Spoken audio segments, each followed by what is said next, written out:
మార్కెట్లోని కమల పూల కొట్టు దగ్గర అనామిక రమేష్ ఉన్నారు. పూలమ్ముకునే కమల అభిమానంతో అందర్నీ వరుసపెట్టి మాట్లాడుతూ ఉంటుంది. ఏం పూలు ఇమ్మంటావన్నయ్యా?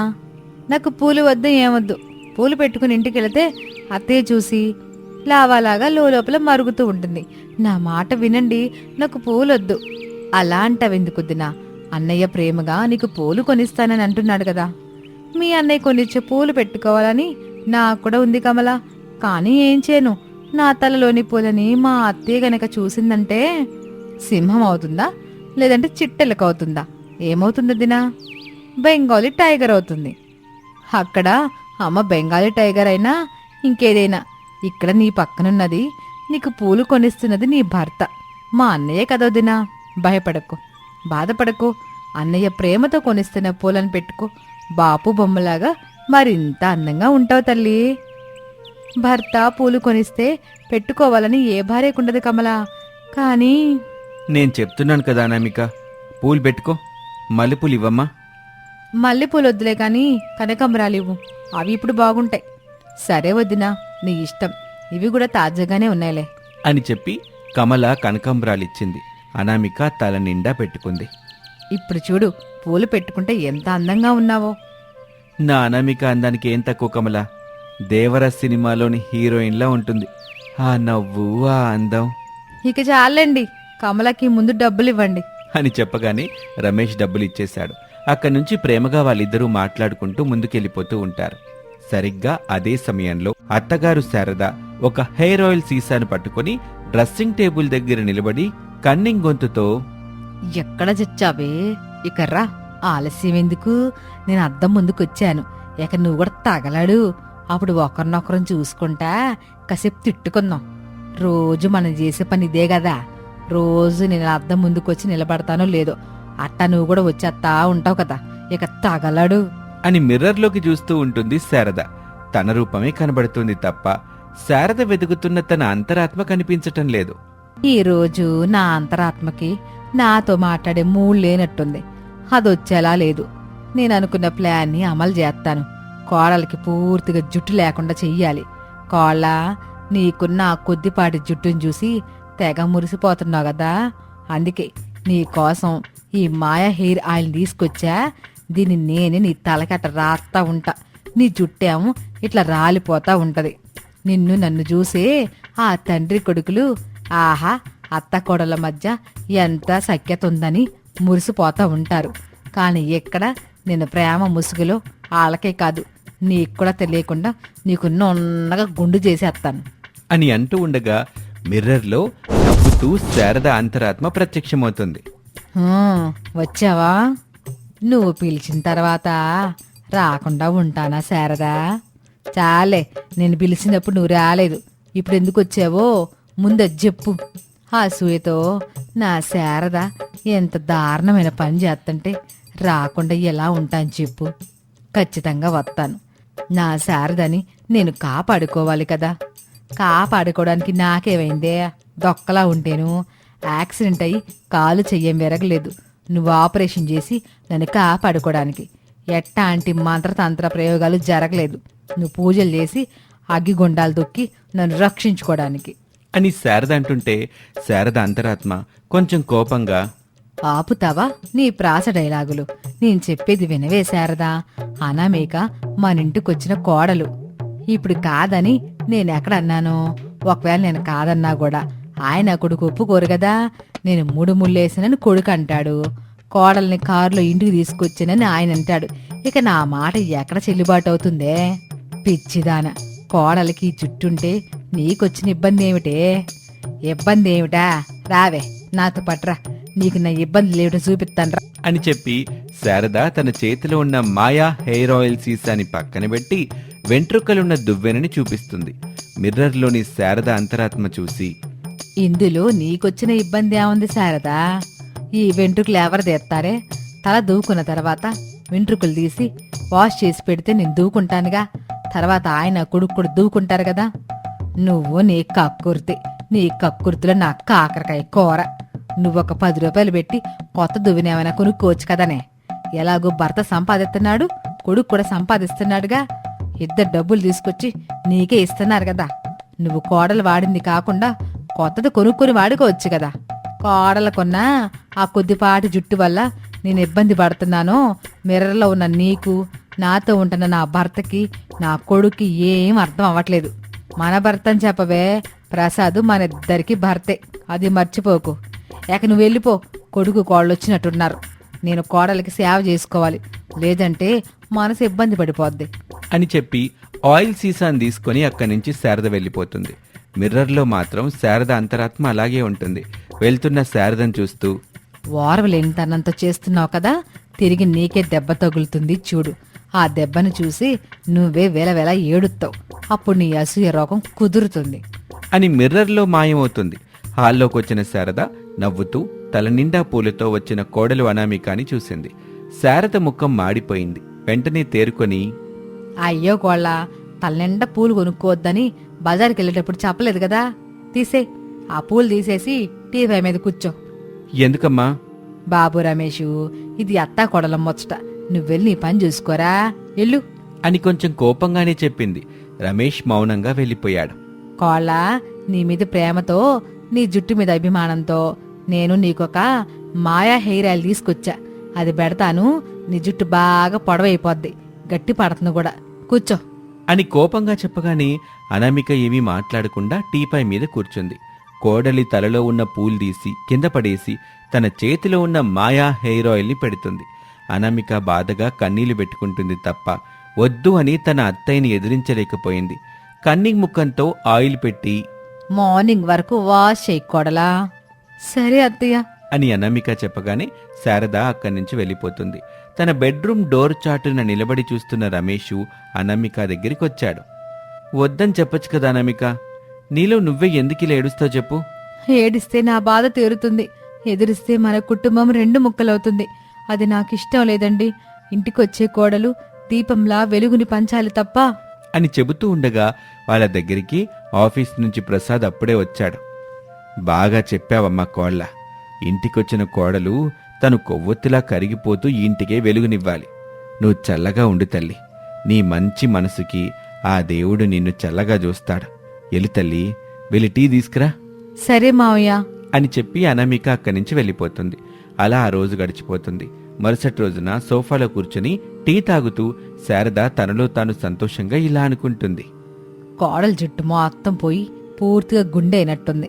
అందుకే కాబోలు కోడలు ఈరోజు 8 అయినా గది నుంచి బయటికి రాలేదు, ఇక రాదు కూడా అని మురిసిపోతూ ఉండగా పొడవాటి జుట్టుతో అనామిక సంతోషంగా శారద దగ్గరికొచ్చింది. అంతే, కోడలి పొడవాటి జుట్టును చూసి షాక్ అయింది శారద. నోట్లో ఉన్న టీని ఉమ్మేస్తుంది కూడా. వెంటనే శారద అంతరాత్మ బయటకొచ్చి సంతోషంగా భల్లే భల్లే డాన్స్ చేస్తూ ఉంటుంది. మీరు నిజంగా మనసున్న అత్తగారత్తయ్య. నా జుట్టు కోసం ఎక్కడికో వెళ్లి మాయా హెయిర్ ఆయిల్ తీసుకొచ్చి మరీ బలవంతంగా పెట్టారు. ఉదయం వరకు స్నానం చేయొద్దని కూడా చెప్పారు. నేను కూడా అదే చేశాను. నాకిలాంటి పొడవాటి జుట్టు వస్తుందని అనుకోలేదత్తయ్య. ఎలా మీ రుణం తీర్చుకోగలనో నాకేమీ అర్థం కావడం లేదు. కోడలు అందంగా ఉండాలని కోరుకునే మీలాంటి అత్తయ్య నాకు దొరికినందుకు నేనెంతో పుణ్యం చేసుకుని ఉండాలి. ఇక మీకు రాత్రి పగలు సేవలు చేసుకుంటూ ఉంటానత్తయ్య అని చెప్పి అక్కడి నుంచి వెళ్ళిపోతుంది. శారద కోపంగా చూస్తుంది. తన పక్క డాన్స్ చేస్తున్న శారద అంతరాత్మ గబుక్కున్న తన లోపలికి వెళ్తుంది. శారద ఆవేశంగా తన రూంలోకొచ్చింది. కోడలికి పెట్టిన మాయా హెయిర్ ఆయిల్ ని చూస్తూ తను పెట్టుకుంటుంది. ఆ రోజంతా తలుపేసుకుని గది నుంచి బయటకు కూడా రాలేదు.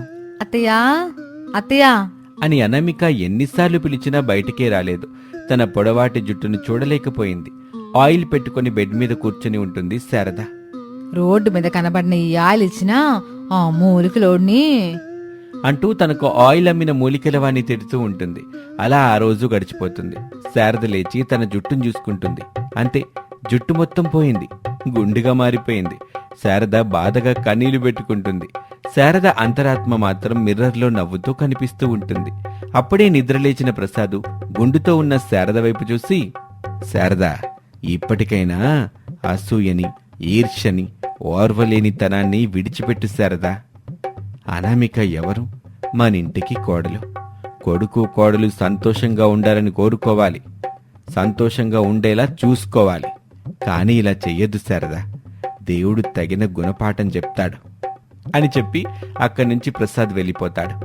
ఇక అప్పటినుంచి శారదలో మార్పు మొదలైంది. కోడలు అనామికని ప్రేమగా చూసుకోవటం మొదలుపెట్టింది. ఒకటే వానముసురు, పైగా ఆ రోజు ఆదివారం. శారద, ప్రసాదు, రమేషు, అనామిక, పిల్లలు హరీషు, భవ్య అందరూ ఇంట్లోనే ఉన్నారు. టీవీ చూస్తున్నారు. బ్రేక్ తర్వాత జైత్ర న్యూస్ కి తిరిగి స్వాగతం. బంగాళాఖాతంలో ఏర్పడిన అల్పపీడనం వల్ల భారీ నుంచి అతి భారీ వర్షాలు పడే అవకాశం ఉంది. ప్రజలు అత్యవసరమైతేనే తప్ప బయటకు వెళ్లకూడదు, లేదంటే ఇంటి దగ్గరే జాగ్రత్తగా ఉండాలని వాతావరణ శాఖ హెచ్చరించింది అని వార్తలు చదువుతూ ఉండగా, శారదా, ఈ వారం రోజులకి సరిపడా కూరగాయలున్నాయి గదా? ఉన్నాయండి. అమ్మా కోళ్ళ, వంట సామాగ్రి మొత్తం ఉంది గదా తల్లి? ఉంది మావయ్య. మరి ఈరోజు లంచ్లోకి ఏం కూర చేస్తున్నారనమిక? ఇంకా ఏం అనుకోలేదండి. అత్తయ్య ఏమో ఫిష్ అంటుంది, కానీ ఈ వాన ముసురులో ఎక్కడ ఫిష్ దొరుకుతుంది చెప్పండి? పైగా ఈరోజు సండే, దాదాపుగా అందరూ నాన్ వెజ్ తినాలని ఇష్టపడుతుంటారు. ఇప్పుడు వెళ్తే ఫిష్లుంటాయో ఉండవో. మమ్మీ, ఫిష్ లేకపోతే చికెన్ ఉంటుంది కదా, డాడీని పంపించి చికెన్ తీసుకురమ్మని చెప్పు. నువ్వు చికెన్ కర్రీ చేయి మమ్మీ. అవును మమ్మీ, చికెన్ కూర చెయ్యి. అవునమ్మా, ఈ వర్షానికి వేడివేడి చికెన్ కూర తింటంటే భలే బావుంటది. తినడానికి బాగానే ఉంటది గాని చేసేదే మీరు కాదు కదా. అయినా ఇప్పుడు ఎంత వర్షంలో బయటికెళ్ళి ఎవరు తీసుకొస్తారు చికెను? నాన్న వెళ్తాడు నానమ్మ.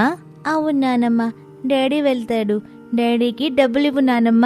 ఇప్పుడే బైక్ మీద వెళ్ళి చికెన్ తీసుకుని వస్తాడు. నా కొడుకు మాత్రం ఎందుకు వెళ్ళాలి మనవరాలా? మరి మీ తాతయ్య ఏం చేస్తాడు? ఇంట్లో కూర్చుని టీవీలో వార్తలు చూస్తాడా ఏంటి? అవునవును నానమ్మ. అయినా ఇంత వర్షంలో చికెన్ కోసం వెళ్ళడం అవసరం లేదు. మన పెరట్లోని గంప కింద కోడి ఉంది కదా, ఆ కోడిని పట్టుకుని కోసుకుందాం. కోళ్ళ అనామిక వేడివేడిగా చికెన్ కూర వండి పెట్టిద్ది. ఏమంటారు? ఇంట్లో ఆ ఒక్క కోడి మాత్రమే ఉంది కదా శారదా? అబ్బా, కావాలంటే మళ్ళీ తెచ్చుకుని పెంచుకుందాంలేండి. ఈ సండే మాత్రం ఇంట్లో ఉన్న కోడి వండేసుకుందాం. వండుకుందాం తాతయ్య. సరే అని చెప్పు తాతయ్య. సరే గానివ్వండి, వెళ్ళి పట్టుకురండి, కోసిస్తాను గాని అని చెప్పగానే పెరట్లో ఉన్న కూరగాయల పందిరి దగ్గరికి పిల్లల్ని తీసుకుని శారద వచ్చింది. అక్కడ గంప కింద కప్పిన కోడి ఉంటుంది. పిల్లలో, ఈ కోడి చాలా చలాకీ కోడి. ఎప్పుడు ఛాన్స్ దొరికిద్దా ఏ చేతికి చిక్కకుండా పారిపోవాలని చూస్తుంది. మనం మాత్రం చాలా జాగ్రత్తగా ఉండాలి అని చెప్పి శారద గంప తెరుస్తుంది. అంతే, కోడి శారద అనుకున్నట్టుగాని చలాకీగా తప్పించుకొని ఎగిరి శారద నెత్తి మీద వాలుతుంది. అది చూసి పిల్లలిద్దరూ నవ్వుతూ ఉంటారు. అలా నవ్వుతారేంటి పిల్లలో? కోడిని పట్టుకోండి. ఎలా పట్టుకోవాలి నానమ్మ? కోడి నెత్తి మీద వాలింది. అంతేకాదు నానమ్మ, కోడి పేడ కూడా వేసింది అని నవ్వుతూ ఉంటారు. శారద ఆ కోడిని పట్టుకోవాలని విశ్వప్రయత్నమూ చేస్తుంది. అంతే, ఆ కోడి ఎగిరి హరీష్ నెత్తి మీద వాలుతుంది. హరీష్ ఏమో అయోమయంగా చూస్తూ ఉంటాడు. మానవడా, నువ్వు ఎటు కదలబాక, అట్టగే ఉండు, నేనొచ్చి కోడిని పట్టుకుంటాను అని చెప్పి కోడిని పట్టుకునే ప్రయత్నం చేస్తుంది. ఆ కోడి తప్పించుకుంటుంది. హరీష్ వెళ్ళి వర్షంలో కింద పడిపోతాడు. శారద అయోమయంగా చూస్తూ ఉంటుంది. నువ్వేంటి మానవడా అట్ట వర్షంలో పడిపోయావు అని అడుగుతుంది. అప్పుడు హరీష్ కోపంగా చూస్తూ, నువ్వు కోడిని పట్టుకోబోయి నన్ను నెట్టేసావు నానమ్మ. నీ కోడిని పట్టుకోవడం రాదు. ఇప్పుడు ఎక్కడికి పారిపోయిందో ఏమో, కోడిని చూడండి అని చెప్పగానే శారద, భవ్య ఇద్దరూ కోడిని చూస్తారు. ఇంట్లోకి వెళ్ళటం గమనిస్తారు. హరీష్ లేచి వాళ్ళ దగ్గరికి వస్తాడు. ముగ్గురు ఇంట్లోకి వస్తారు. కోడిని పట్టుకుంటారు. ఇక కిచెన్లో ఉన్న అనామిక దగ్గరికి ఆ కోడిని తీసుకుని వస్తారు. కోళ్ళ, ఇదిగో కోడి, వేడివేడిగా కోడి కూర చేయి. బయట వర్షం పడతా ఉంటది. ఇంట్లో మనం వేడివేడి చికెన్ కూర తింటా ఉందాం. మమ్మీ, నాకు లెగ్ పీస్ కావాలి. నాకు కూడా కావాలి మమ్మీ. సరే పిల్లలు, కోడికి 2 కాళ్ళుంటాయి కదా, ఇద్దరికి ఇస్తాను. గొడవ పడకుండా వెళ్ళి ఫ్రెష్ అప్ అయి టీవీ చూస్తూ కూర్చోండి, వెళ్ళండి అని చెప్పగానే హరీషు, భవ్య వెళ్ళిపోతారు. అత్తయ్య, మీరిక్కడే ఉండి కొంచెం ఉల్లిపాయలు కట్ చేసి ఇవ్వండి. సర్లే కోళ్ళ అని చెప్పి శారద ఉల్లిపాయలు కట్ చేస్తూ ఉంటుంది. అనామిక వంట చేస్తుంది. ఇంట్లో ప్రసాదు, రమేషు, పిల్లలు కూర్చొని టీవీ చూస్తూ ఉంటారు. అలా కొంత సమయం గడిచింది. అనామిక వాళ్ళ దగ్గరికొచ్చి, ఏమండి, అందరిలా కూర్చోండి, వేడివేడి చికెన్ కూర రెడీ అయిపోయింది అని చెప్పగానే అందరూ చేతులు కడుక్కోవడానికి వెళ్తారు. అత్తాకోడలు కలిసి వంట పాత్రలు తీసుకొచ్చి ఒక దగ్గర కింద పెడతారు. అందరూ సరదాగా కూర్చొని కబుర్లు చెప్పుకుంటూ వేడివేడి చికెన్ కూర తింటూ ఎంజాయ్ చేస్తూ ఉంటారు. ఆహా, బయటేమో వర్షం, ఇంట్లో వేడివేడి కోడి కూర. చాలా బాగా చేసావు కోళ్ళ. థ్యాంక్స్ మావయ్య. మమ్మీ, లెగ్ పీసు భలే బాగుంది. అవును మమ్మీ, నాకొచ్చిన లెగ్ పీస్ కూడా భలే బాగుంది మమ్మీ. అనామిక, ఇలా బయట వర్షం పడుతుంటే ఇంట్లో వేడివేడి చికెన్ కూర తింటుంటే నాకు ఒక ఆలోచన వచ్చింది. ఏమిటి? వర్షంలో వేడివేడి చికెన్ పకోడీ చేసి అమ్మితే బాగుంటుంది కదా అనే? అవుననమిక, వారెవ్వా, చాలా ఖచ్చితంగా ఎలా చెప్పగలిగావు? కిచెన్లో కోడికూర వండుతున్నప్పుడు నాకు వచ్చిన ఆలోచన కూడా ఇదేనండి. మీరు నాకు ఒక ఆలోచన వచ్చిందని అనగానే నాకు కూడా ఇదేనేమోనని అర్థమైంది. అవును కోళ్ళ, ఈ వర్షంలో తడిసిపోతూ వెళ్లే ప్రతి ఒక్కరికే వేడివేడిగా ఏదైనా తింటే బాగుంటదనిపిత్తదిగా. అందుకే అత్తయ్య, వర్షంలో వేడివేడి చికెన్ పకోడీ చేసి అమ్ముదామని అనుకుంటున్నాను. అందుకు మీరేమంటారు అత్తయ్య? మంచి ఆలోచన కోళ్ళ. పైగా ఇట్లాంటి సమయంలో తినేవాళ్ళు కూడా ఎక్కువగా ఉంటారు, రాబడి కూడా బాగానే ఎక్కువగా ఉంటది. కాని కోళ్ళ, ఇంతకు ముందే మనకొచ్చిన ఆలోచనే వేరే వాళ్ళకి వచ్చుంటే ఎట్టా?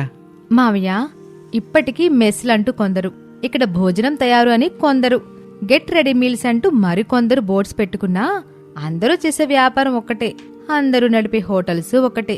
కానీ ఏదొక హోటల్కే జనాలు ఎక్కువగా వెళ్తూ ఉంటారు. ఎందుకు చెప్పండి? ఎందుకంటే కోళ్ళ, ఎట్టాగూ డబ్బులు పెడుతున్నాం కదా, కాస్త రుచికరమైన భోజనం చేద్దామని. ఆ భోజనం ఆ హోటల్లో అయితేనే బాగుంటదని అక్కడి దాకా వెళ్ళి తింటుంటారు తల్లి. ఇప్పుడు మనం కూడా అదే చేయబోతున్నాం మావయ్య. వేడి వేడి చికెన్ పకోడీ వ్యాపారం అనేది కొత్తేమి కాదు, పాతదే. కాకపోతే మనం చేయడం కొత్త. ఆ పాత బిజినెస్ కే మనం సరికొత్త రుచిని చేర్పించి వ్యాపారం చేద్దాం. ఏమంటారు మావయ్య? శబాష్ కోళ్ళ, ఇంతకు మించి ఇంకేమంటాను తల్లి. ఇందులో కోడల గొప్పతనం ఏముందో? ఆలోచన వచ్చింది కొడుక్కి. మన కొడుకు శబాషు. బాబు రమేషు, నువ్వు శబాష్ రా. అందరి సంతోషం కోసం నువ్వెంత ఆలోచన చేస్తున్నావో నాకు అర్థమవుతుంది. అవునవును, కోళ్ళంటే నీకు అసూయ అని నాకు కూడా అర్థమవుతూనే ఉంది అని ప్రసాద్ నవ్వుతూ ఉంటాడు. శారద మాత్రం ప్రసాద్ వైపు కోపంగా చూస్తూ ఉంటుంది. మావయ్య, నాకు ఇంకో ఆలోచన వచ్చింది. మెచ్చుకున్నాడు కదా, ఇక ఆలస్యం ఎందుకు కొళ్ళా? ఏమిటో చెప్పు. మనం వ్యాపారం పెట్టిన మొదటి రోజున అంతగా జనాలు రాకపోవచ్చు, కానీ వచ్చిన వాళ్ళల్లో ఇది బాగుందని నలుగురికి చెప్పాలనే ఆలోచనని మనం కలిగించాలి. అది కూడా ఎలాగో నువ్వే చెప్పానామిక, నేను నాన్న రెచ్చిపోతాం. చాలా సింపుల్ అండి. మీరు మావయ్య ఏమీ తెలియనట్టుగా వచ్చి వేడివేడి చికెన్ పకోడీ తింటూ బాగుందని తెలిసిన వాళ్ళకి చెప్పాలని మాట్లాడుకోవాలి. అంతే, అదే మనకి ఎంతో వ్యాపారాన్ని చేసి పెడుతుంది అని చెప్పగానే అనామికాని అందరూ మెచ్చుకుంటారు. అలా అందరూ సరదాగా మాట్లాడుకుంటూ వేడివేడి చికెన్ కూర తింటారు. మరుసటి రోజున అనామిక, రమేష్ గొడుగు పట్టుకుని రోడ్డు మీదకొచ్చి ఒక చోటు చూసి కవర్ కట్టేస్తారు. అనామిక, ఎంత వర్షం పడినా ఈ కవర్లో నుంచి ఒక్క చుక్క కూడా లోపలికి పడదు, ఎవ్వరూ తడోరు. నువ్వు బ్రహ్మాండంగా వేడివేడి చికెన్ పకోడీ ఇక్కడే అమ్ముకోవచ్చు అని చెప్పగానే అనామిక సంతోషపడుతుంది. ఇక ఆ రోజు సాయంత్రమే అనామిక తన అత్తగారు శారద సహాయంతో వేడివేడి చికెన్ పకోడీ అమ్మటం మొదలుపెట్టింది. చికెన్ పకోడీ ప్రమోషన్లో భాగంగా ఏమీ తెలియనట్టుగా ప్రసాదు, రమేష్లు అక్కడికి వచ్చారు. వేడివేడి చికెన్ పకోడీ తీసుకుని తింటూ వాళ్ళ చుట్టుపక్కల తింటున్న వాళ్ళకి వినిపించేలా, ఒరే అబ్బాయి, ఇక్కడ ఈ వేడివేడి చికెన్ పకోడీ ఎంత బాగుందో కదా. అవునన్నా, నేను ఈ మధ్యకాలంలో ఇలా వర్షంలో ఇంత రుచికరమైన వేడివేడి పకోడీని తినలేదంటే నమ్మండి. నేను వెంటనే నాకు తెలిసిన వాళ్ళకి ఈ విషయం చెప్తాను, అలాగే వాళ్ళకు కూడా వాళ్ళకి తెలిసిన వాళ్ళకి చెప్పమని కూడా చెప్తాను. అవునరా అబ్బాయి, నేను కూడా నాకు తెలిసిన వాళ్ళకి చెప్తాను. మంచి రుచికరమైన వేడివేడి చికెన్ పకోడీ తిన్న తర్వాత వాళ్ళే మనకి ఫోన్ చేసి థ్యాంక్స్ కూడా చెప్తారు అని వాళ్ళిద్దరూ మాట్లాడుకుంటూ ఉంటారు. వాళ్ళ చుట్టూ ఉన్న వాళ్ళు కూడా తెలిసిన వాళ్ళకు చెప్పాలని అనుకుని డబ్బులు ఇచ్చేసి అక్కడి నుంచి వెళ్తూ ఉంటారు. అలా రోజు రోజుకి అనామిక మొదలుపెట్టిన ఆ వర్షంలో వేడివేడి పకోడీ వ్యాపారం బ్రహ్మాండంగా సాగుతూ ఉంటుంది, అందరినీ సంతోషపెడుతుంది.